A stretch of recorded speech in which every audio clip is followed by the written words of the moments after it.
people had Moi, je suis open, a lot of pas de distrust. problème, mais j'aime bien quand même être accompagné avec le Fred. I got so desperate, I just... Way back in 93.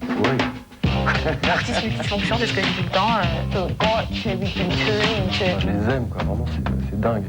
Salut tout le monde, hi everybody, bienvenue dans le MAG. Aujourd'hui, j'ai le plaisir d'inviter l'artiste qui a gagné la victoire de la musique pour meilleure artiste féminine 98, c'est Axel Red. Axel Red revient avec son tout dernier album déjà, et ça s'appelle Toujours moi. Bonjour Axel, merci d'être venu, oui.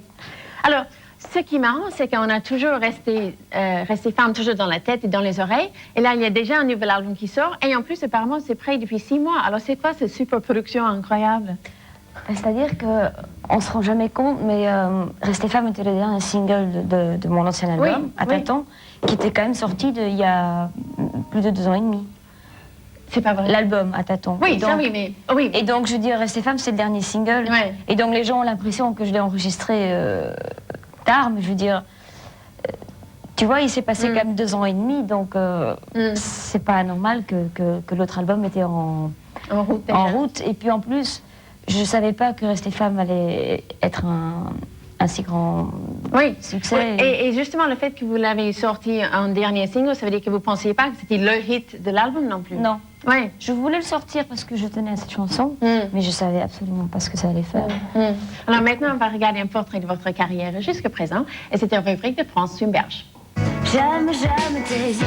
C'est en 1993 que la déferlante Axel Red s'abattit tout droit sur les platines de nombreuses âmes, conquises par ses yeux, son odeur et tous ses gestes en douceur, bref, sa sensualité. Les nombreuses âmes en question, par un prompt renfort, se retrouvèrent 500 000 en arrivant chez le disquaire où elles s'étaient rendues acheter sur le champ, sans plus attendre, le premier album d'Axel Red. Celle que l'on aurait pu prendre pour une cigale ayant un nombre de chances relativement réduites de passer l'été, s'est alors révélée fourmi rigoureuse en matière d'élaboration de chansons. L'artiste est quelqu'un qui a mal aux autres, disait son compatriote Jacques Brel. Une phrase qu'Axel Red aime citer quand elle évoque son rapport à l'écriture. Mi-figue, mi-raisin, ces textes évoquent solitude, tromperie, vieillesse, blessures de guerre et blessures d'amour, qu'elle cautérise en les enveloppant de ses mélodies chatoyantes. Axel connaît la chanson, un premier 45 tours Little Girl à l'âge de 15 ans et un disque certifié platine en Belgique, Kennedy Boulevard à 20 ans. Elle coécrit tout depuis ses débuts avec la complicité des frères Seff, les artisans du succès de Francis Cabrel. Avant même que sa voix ne devienne emblématique de l'hymne de la Coupe du Monde avec Youssou N'Dour, Axel Red joue déjà dans la cour des grands. À Tâtons, son second album paru en 96, est émaillé de collaborations prestigieuses. Steve Cropper, le guitariste-compositeur d'Otis Redding, Lester Snell et Isaac Hayes, qu'il a invité à Nashville pour concocter cet album qui se vendra à plus de 600 000 exemplaires, porté par Rester femme, balade aigre douce à laquelle se sont identifiées toutes celles qui préféreraient continuer à porter la culotte au lieu de porter des cornes. Consécration par les ventes, mais aussi reconnaissance des plus grands, The Soul of Axel Red réunis pour une soirée unique en novembre 98, Percy Sledge, Marvis Staples et les Memphis Horns, bref toute la crème du légendaire label Stax de Memphis. Un rêve qu'Axel Red n'aurait même pas osé faire quand petite, elle se repassait en boucle les disques des artistes Stax qui lui ont donné envie de faire ce métier. Sa tête aurait bien pu ne plus passer les portes, mais elle reste définitivement sur ses épaules, comme elle le prouve avec ce nouvel album au titre explicite, Toujours moi, réalisé par Lester Snell, l'arrangeur d'Isaac Hayes.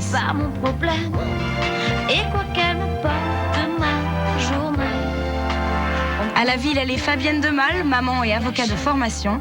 À la scène, elle est ambassadrice de l'UNICEF et meilleure interprète féminine des Victoires de la musique 99. Ce matin, je me sens bien. Je souris qu'à la vie. Alors justement, avec Rester femme, est-ce que vous l'avez écrit à une époque où vous étiez tellement entouré d'hommes que vous avez senti le manque de fémininité? Pas tellement. Mais en fait, j'adore observer les autres. Parce que la plupart de mes chansons sont autobiographiques, mais Rester femme, pas vraiment. Je peux m'imaginer que ça puisse dans ta tête t'arriver, mais si ça m'arriverait à moi, comment dire, j'interpréterais plutôt le côté cynique qu'il y a dans cette chanson, qu'on n'est pas forcément obligé de comprendre, parce qu'on peut aussi l'interpréter au premier degré, alors c'est triste. Mais pour moi, il y avait un côté ironique dedans quand même, parce que ça va tellement loin que franchement... Oui. Ce serait pas une bonne chose de faire tout ça pour un homme. Mais en fait, je suis un petit peu inspirée sur les histoires de mes copines, Ah oui. malheureusement. Et c'est là où j'ai composé la chanson. Alors, on voit dans le clip que vous adorez la mode. Alors, est-ce que pour votre fille, vous avez déjà plein de placards, plein de vêtements chics pour elle? Mais en fait,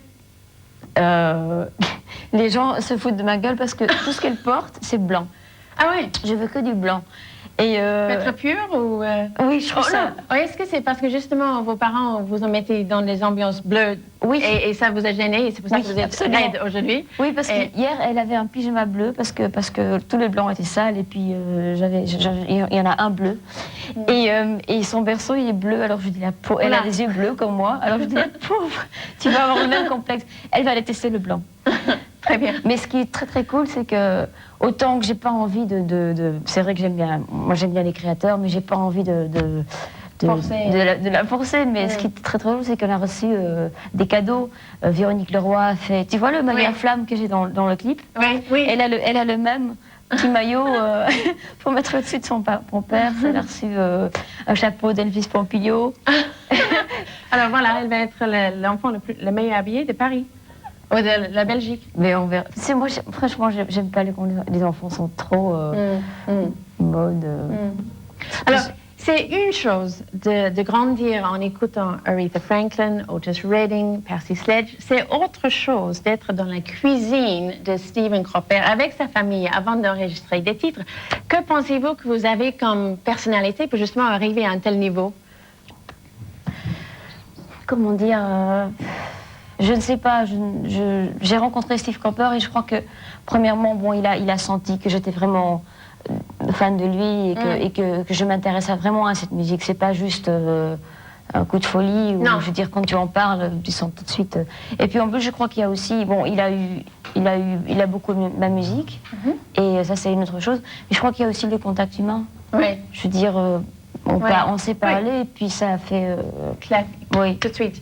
Et puis donc on a composé ensemble et puis c'est vrai que là il a demandé est-ce que tu veux venir chez moi ce soir et puis il y avait sa femme, il y avait son bébé et c'est lui qui a fait les steaks et tout. Alors je me suis dit attends il faut que je me... Où est-ce que je suis? Ouais. Alors maintenant on va regarder tout de suite le tout dernier clip, c'est Ce matin. Tu souris ce matin au réveil à côté de moi. Je me sens si bien, je n'ai plus besoin de rien. La vie est belle, facile comme tout. Je subis tes câlins, je sommeille à côté de toi. Je respecte pas, ça me convient à tel point que j'oublie les soucis qui me guettent au pied de mon lit. Et quoi qu'elle m'apporte ma journée, on ne pourra plus me la gâcher. Tu souris ce matin,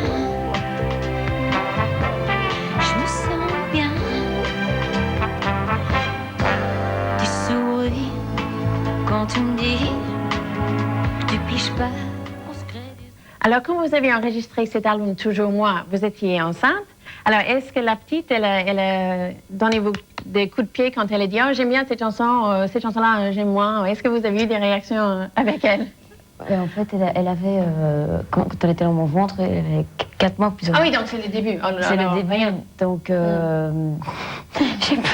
Mais par contre, donc elle n'a pas pu donner les coups de pied. Par contre, après le concert, quand j'ai fait le concert soul, oui. Là, elle m'a donné beaucoup de coups de pied. Je me suis dit, oh, il faut que je chante pas assez soul. Mais par contre, le fait qu'elle était dans mon ventre, je sais, ça peut paraître très très con, mais ça me donnait une force en plus parce que... J'imagine. C'est la première fois que je produisais seule un album. Oui. Et je dis toujours en fait que je ne l'ai pas produit seule parce que je l'ai coproduit avec elle. Oui. Donc ça me donnait une force, quoi. C'était... Alors, justement, maintenant, vous faites tout. Vous réalisez, vous produisez, vous mixez. Alors, ça veut dire que toute votre équipe, ils vont être au chômage pour le prochain album. Il n'y aura plus personne. Non, absolument pas, parce que je vais tout seul. Je fais tout. Je joue la batterie, je fais la guitare, la percussion. Non, quand tu regardes la liste de musiciens qui se trouvent dans la pochette et les remerciements, tu peux être sûr que je n'étais justement, pas seule. Pour les gens qui adorent la musique, qui peut-être n'en fait pas comme métier, justement maintenant que vous produisez, qu'est-ce que ça veut dire solidement en studio? Qu'est-ce que vous faites en tant que producteur? Qu'est-ce que vous faites avec vos titres qu'avant vous ne faisiez pas? C'est-à-dire que l'album précédent, je l'avais coproduit, donc il n'y avait pas une grande différence, parce que quand tu coproduis un album en tant qu'artiste, c'était aussi moi qui avais le choix final, parce que je veux dire, les goûts et les couleurs, ça ne se discute pas. Alors l'autre producteur, il me disait, écoute, c'est toi qui prends la décision, parce que sinon on va éternellement discuter. Et donc, vous êtes capable de prendre combien de temps sur un titre, justement, pour arriver à ce que vous Ça me fait penser parfait. à mon père, parce qu'au bout de 2 mois, il me dit, et t'as déjà un titre prêt? Ben, je dis non.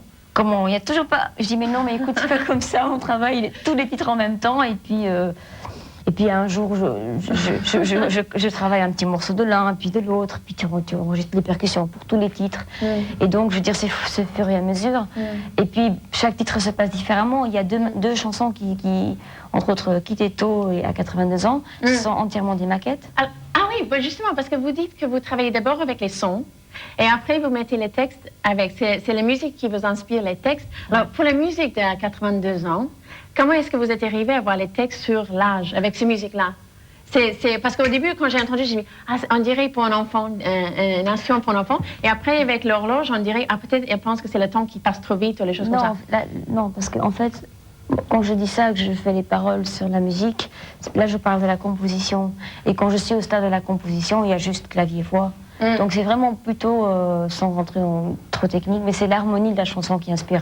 Et c'est clair qu'une harmonie ne peut pas inspirer l'âge, mais je veux dire, il y a des chansons qui inspirent une nostalgie, il y a des chansons qui inspirent la gaieté, mais après, il y a la production. Et après, par exemple, à 82 ans, c'est ensuite que j'ai rajouté les petites, les petites mélodies d'enfant, parce que je trouve que quand on vieillit, on redevient un peu enfant. Oui. Et c'est beau parce qu'il n'y a que des qualités, les enfants ont plus de qualités que nous. Oui, bien sûr. Alors, on va continuer de parler avec ça après, mais maintenant, c'est le pub.